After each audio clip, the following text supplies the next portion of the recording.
What's up, y'all? Talon here. Today we're going to be going over the results from the Louisville Regional Championships in Kentucky this weekend. It had over 750 competitors, so a very stacked tournament with a lot of top players in attendance. It was ultimately won by Andrew Zheng. Really, I believe this is his first regional championship. He got second to, I want to say, Rajan Ball in the first Regulation G regional. So congrats to him on getting the first regional. Definitely a big accomplishment. And Joseph Ugarte almost got his third, I want to say, but he's had a lot of second places. Just didn't manage to get it this time, but brought a very cool team as well. So going to be going over each team in the top cut in detail. There's so many teams in day two that I don't really have time, or rather it would just take way too long to go over all of them. So I will have the link in the description below featuring this website, LabMouse, where I am looking at the results. So check that out. Let me know if you like these kind of videos. Subscribe, leave a like on the video, and let me know in the comments what other type of videos you want to see from me. So with all that being said, let's go into some teams now. So starting off, we have Andrew's team, where he was able to basically take, I believe this is the team that Matthew Morgan got second place at the previous regional in, was able to take it to first place this time, possibly with some changes. I'm not entirely sure. I think it was Sludge Bomb on the Amoonguss originally on Matty's team. Coaching Sneasler with Garchomp, Clear Amulet. Basically, the idea is to either, protect. Basically, you're just trying to get coachings onto your Garchomp. If you want to, you can go for Tera Flying to go for Coaching and Earthquake at the same time, or just go for single target attacks. Most Garchomp in the metagame are Life Orbs, so they kind of hurt their own bulk with that, but this one is Clear Amulet, so you can't get intimidated and you're not sapping your own bulk, and you have Coaching to make up for that lack in power, which I like a lot. I think Matty might have been Tera Steel on the Goldengo, but Andrew goes for Tera Water here, just a little stronger defensively, and that came in handy in a lot of matchups, particularly against Sun. I don't think he would have been able to beat Wolf if he could have been just super effectively hit by the Headlong Rush from Ursaluna, so definitely a key option there. And then a Porygon 2 at Tera Blast, Ground, and Ice Beam, the basically Mamoswine coverage, which is pretty unresisted, especially when you account for being able to hit with normal before you go for Tera, so really strong. I guess you can get resisted by a couple of Rotom forms, but outside of that, very strong there. Overall, this is a pretty no-frills balanced team. You're just going to be trying to outplay your opponent with really strong positional play, potentially set up your Goldengo or your Garchomp as win conditions, but generally just trying to use strong, some of the strongest Pokemon in the format to overwhelm your opponents with strong play. And Andrew was able to do that in all of his stream matches to great effect, so congrats to him on his first regional, and we'll go into the next team now. Next up, we have Joseph Ugarte's second place team. This is really similar to the previous teams that he brought, I want to say in Regulation B, maybe Regulation C, but yeah, I think he got top 4 at Nationals with a very similar Jetpack Torkoal plus Jumpluff combination. He's one of the best Sun players in the world, probably the best one with the Sleep Powder guys. Comfortable playing in the volatile environment that creates, so was able to leverage this team along with his really strong reading ability to get second place at the regional. Basically, the idea of the team is you can go for Tailwind with the Jumpluff to set up for the Typhlosion, Hisui to go for Terrifier, Choice Specs Eruptions if you have Sun up already, which is pretty easy to execute with the Eject Pack Bulky Torkoal. You can just get in that position pretty easily by leading the Jumpluff, and the Torkoal going for a fast Tailwind or a Sleep Powder, and then overheating to get a free switch out with the Eject Pack from there. And while the Sun mode is very obvious on this team, I do want to point out the presence of the Garchomp, just because it does have the Tera Flying Torkoal, Kingambit Tera Flying, Jumpluff Flying, Dragonite also Flying. This really could be seen as a Garchomp team. Garchomp has now gotten 7 out of 8 of the regional finals in this metagame, so just noting once again that Garchomp has been killing it and will continue to kill it. Definitely on everyone's radar at this point. The Kingambit is Assault Vest, just a generally strong defensive utility on the team. You really just have the Torkoal and the Kingambit that can switch in and take hits, so having something like that is definitely very appreciated. If you hit something first with an attack like an Extreme Speed from Dragonite, Eruption from Typhlosion, or an Earthquake from the Garchomp, doubling up with Assurance is going to knock out pretty much everything in this format, so really cool team. Really takes advantage of Joe's ability to read his opponents and just get a ton of damage off with Pokemon like Typhlosion and Garchomp. In third place, we have Rally Factura, who ultimately lost to Joe in the top 4. It was a really great set. Definitely recommend watching it. Just barely lost on some... I'm not sure if the Pelipper was able to live a hit that ultimately crit. I think that's how Riley lost game 1, but game 2 just got... Joe just made some really strong reads and was able to come out on top. So Sun beat Rain in that situation, but this is a pretty interesting Rain team. There's a lot of small deviations from what we're used to seeing. Terraghost Amoonguss is not very common at all. Marchalodon is pretty standard, but noting that there is no Snarl, there is Flash Cannon. Kingambit we saw on early variations of the Rain teams. I'm not sure how much we saw it later on, but Sneasler is definitely interesting. We haven't seen that really at all on the Rain compositions. Usually it's an Incineroar in that slot as your Fake Out user, but a bit more offensive, running the Unburden. Focus Sash set, you get knocked down to Focus Sash and then your double speed to be going for really strong attacks there. Pelipper is Covert Cloak Tera Electric. So Tera Electric able to resist obviously electric type moves, but also retain your steel resistance. I'm not entirely sure what that is specifically targeted at, but yeah, the Covert Cloak is a cool item choice on the Pelipper because you should be able to survive 2 Sneasler Dire Claws, and with Covert Cloak, there's no chance of getting poisoned or any other status effect, so that's really increasing the consistency. Riley, a player that's really known for going for consistent options, and you only have Hurricane on the team that can miss, and that's only when you're out of Rain, which you can kind of navigate around with play. So Covert Cloak, an item that definitely makes a lot of sense for him specifically. Basc Legion, I feel like Choice Band was the item I had my eye on coming into this regional, but Tear Water Life Orb hits about as hard, probably a little bit harder, so definitely strong there while having a bit more consistency. And Flip Turn isn't that, you're not going to use that in most battles, so having more maneuverability with Protect, I do like a lot that choice. Now going into the top 4 team, we have Parker Simmons. I believe he got top 16 at a previous regional, but this is his highest finish thus far with a very interesting take on PsySpam.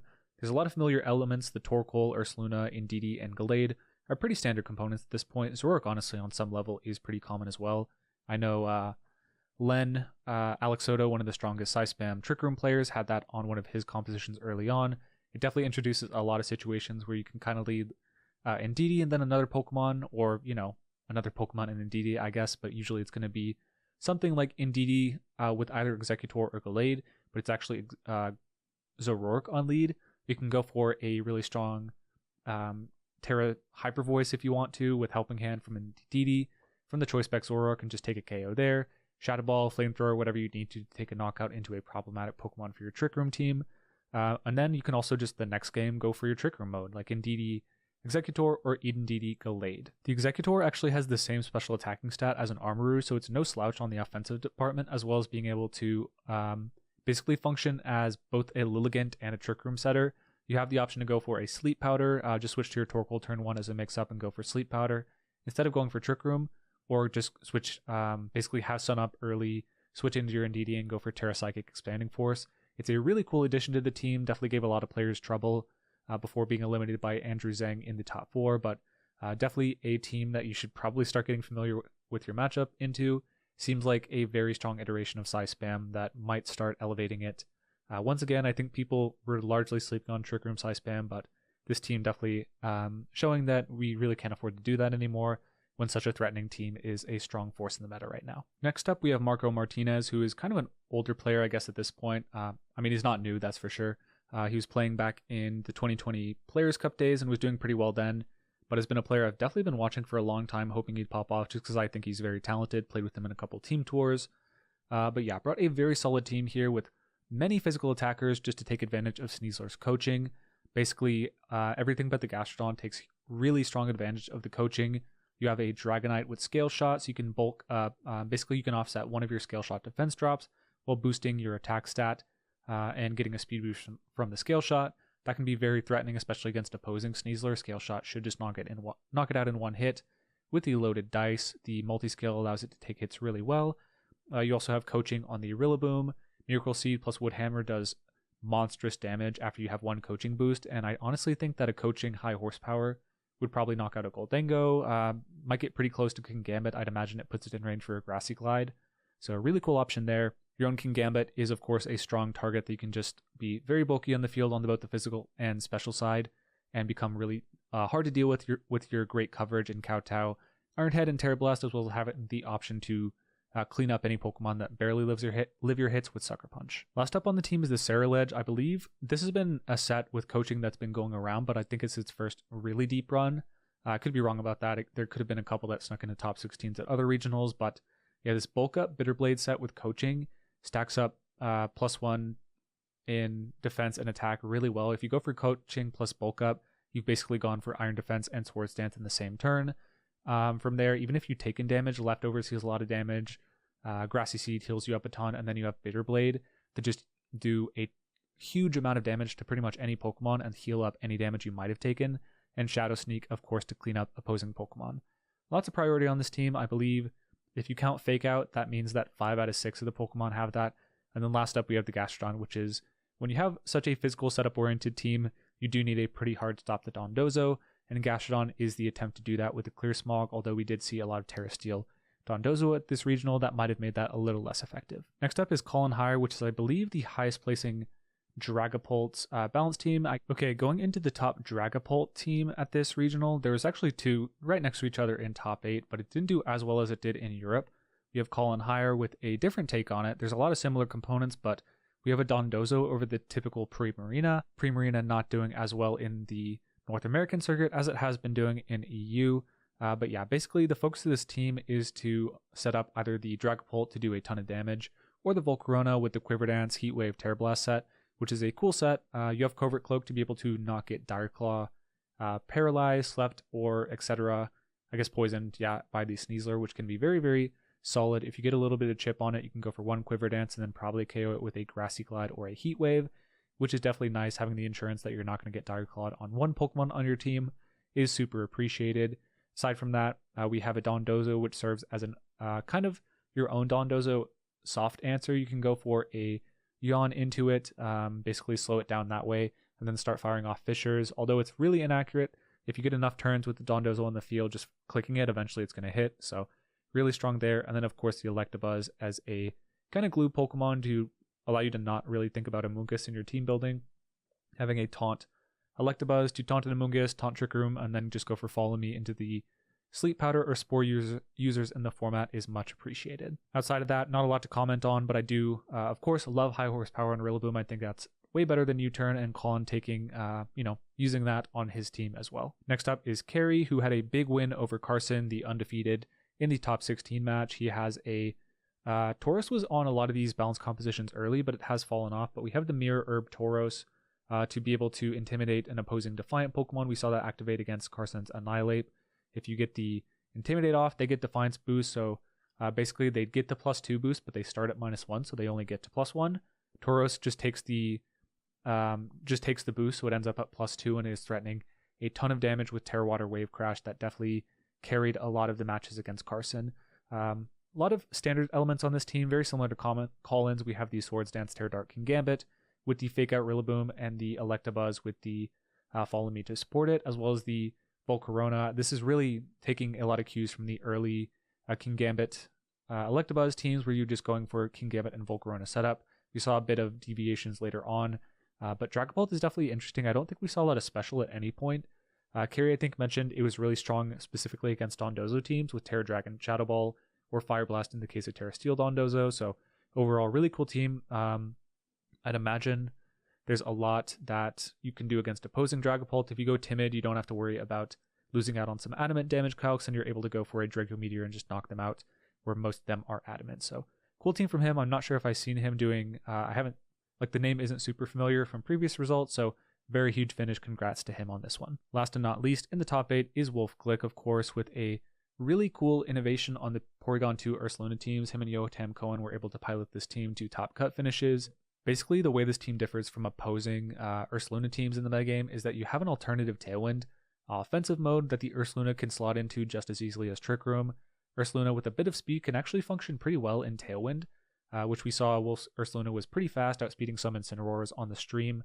So basically the Onmega and the Sneasler and Archaludon function as part of a Trick Room core, and the Ursaluna slots into that fine, as well as doing really well with the Porygon 2 as well, having Terra Flying as an Earthquake partner, and then the Incineroar able to function as a defensive pivot for Tailwind or Trick Room. Looking specifically at the sets, the Yanmega is Focus Sash, Terra Ghost. That's really cool against Fake Out. Oftentimes you'll protect against the Fake Out, but also really good against Mousehold. You completely wall out Population Bomb Mousehold, so that's a cool addition there. Generally, the strategy is to get as many speed boosts as possible, and then just be annoying with Bug Buzz and Air Slash. And then on your way out, go for a Tailwind for the Sneasler, Archaludon, and Ursaluna to outspeed opposing Pokemon. Your Archaludon is very cool. It's a bulky Terra Electric Electroshot Power Herb set, so there's no Rain Dance. You can only go for 1 Power Herb. Electroshot, which is annoying, but you have the Thunderbolt as a secondary electric coverage.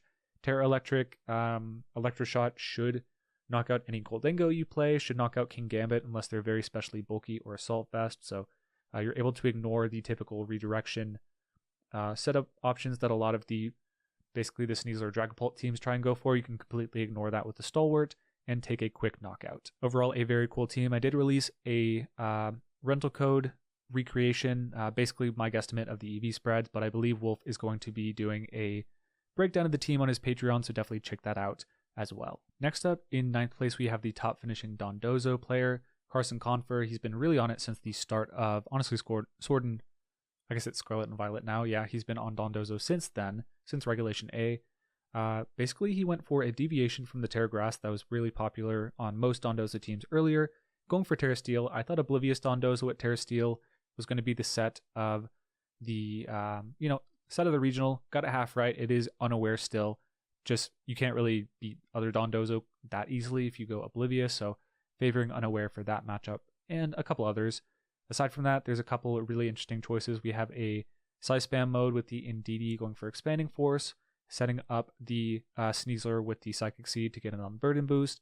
You have Helping Hand on the Indeedee to boost up any Throat Chops, Dark Claws, or Close Combats, to take any KOs that would otherwise be a little bit suspect. Aside from that, we also have Coaching Annihilate, which can function really well with both Dondozo, Dragonite, and Sneasler, so there's a lot of cool mix-up on the team overall. Carson was able to pilot it to great effect, able to go undefeated in the tour before losing in top 16. I think ran up into one of the Dragapult Sneasler teams that are a little better tacked into the Dondozos, specifically Tera Steel Dondozo.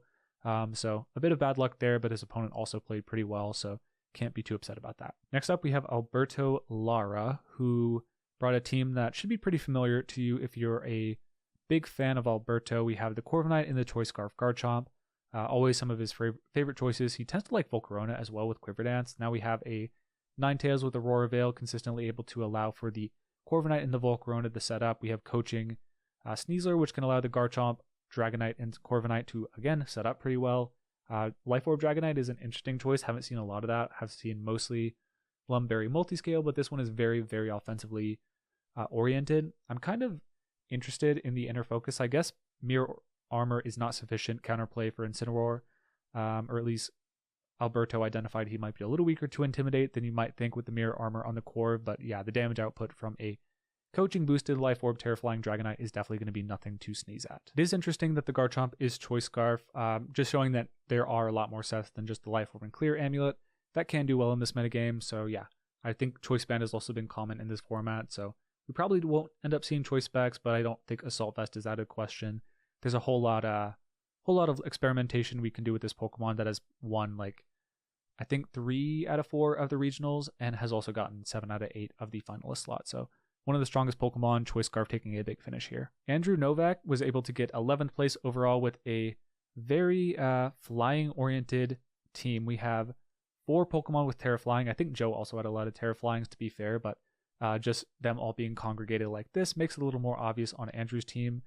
Basically, you're going to be going for Coaching with your Sneasler to boost up the Garchomp, and then just start going for Earthquakes all day, all night. We have a Aurora Veil Ninetales to allow you to get those setups up on the Sneasler and the Kingambit. Interesting that a Kingambit on Metagross are on the same team.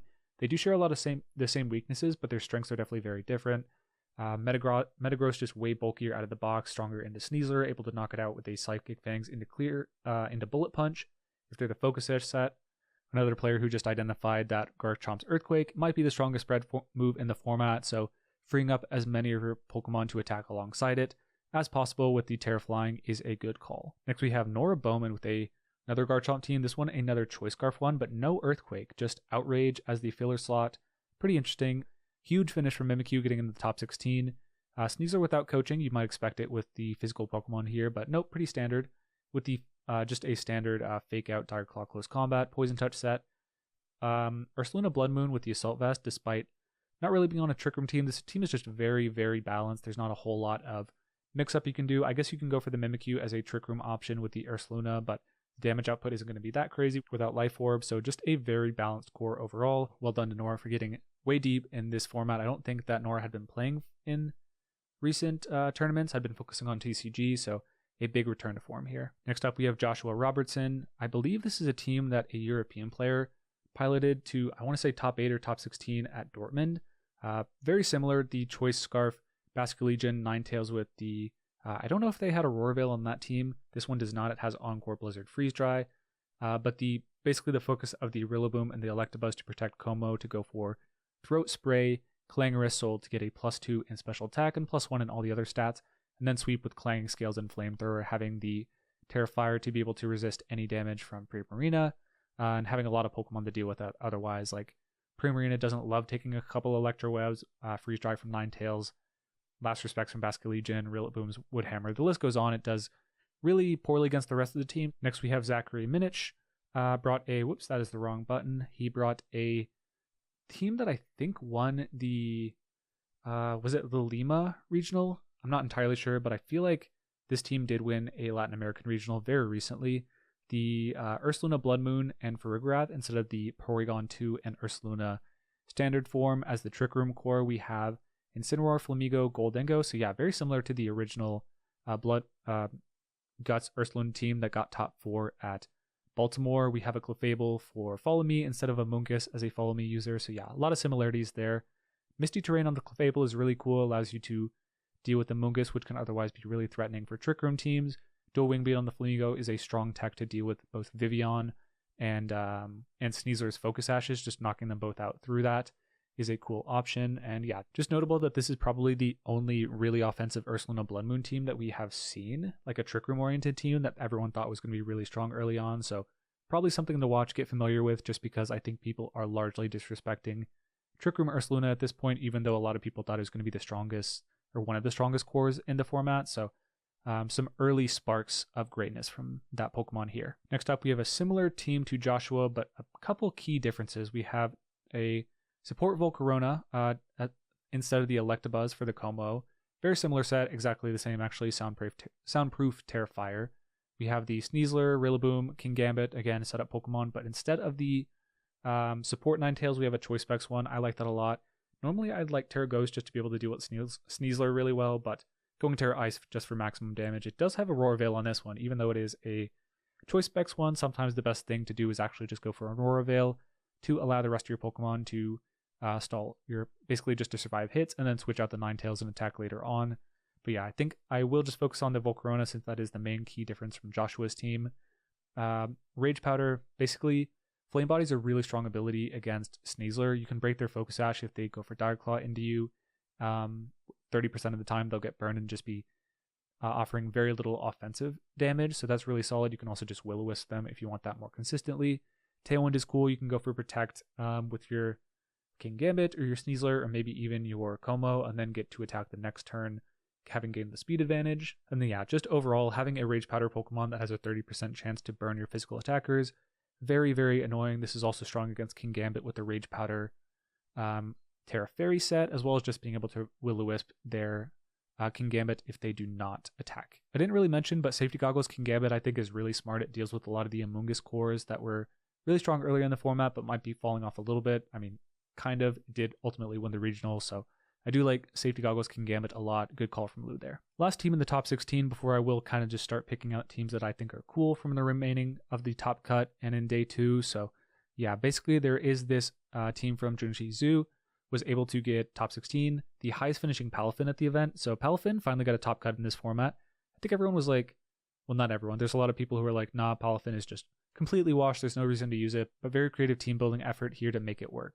So basically you have a Porygon 2 Incineroar, Amoonguss, Goldengo core, basically the Ursaluna core that Total Web was able to get to top 4.